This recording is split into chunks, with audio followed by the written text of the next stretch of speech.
For our topic, we chose Dogman's algorithm, and our case study was iris recognition.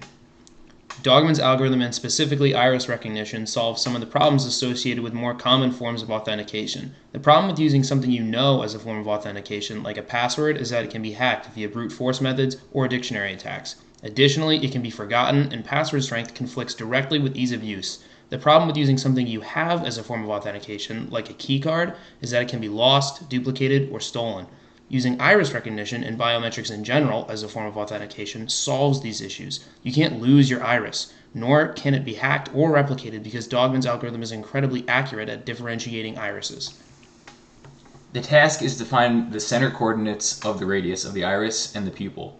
First, use a 2D Gaussian filter to remove noise from the eye. Then, Dogman's integral differential operator searches for the outline of the iris where there is maximum change in pixel values. Once the iris outer border has been detected, the pupil's center coordinates are found by searching the 10 by 10 neighborhood around the iris center. After the iris and pupil radius are found, iris features are encoded using a 2D Gabor filter. Finally, Hamming distance based on XORing the bits is used to find a match. Spencer Woods, an undergraduate pursuing an economics degree, uses his iris recognition functionality with his Samsung Galaxy S9 on a daily basis to unlock his phone.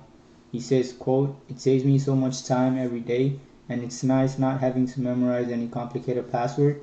I love that it works in the dark," end quote.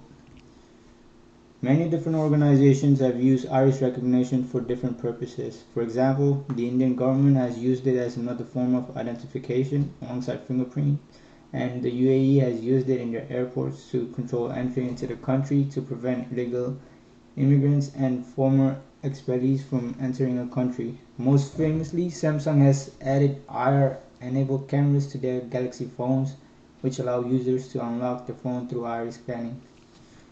In 2011, the Indian government launched a massive program to collect the iris patterns of all of its 1.2 billion citizens. To date, more than 540 million people have enrolled in the program, with 1 million more joining every day. Each new iris must be checked against every other in the database to detect and prevent duplication, which means almost 500 trillion iris comparisons each day. This technology is also used in airports around the world. These are our references.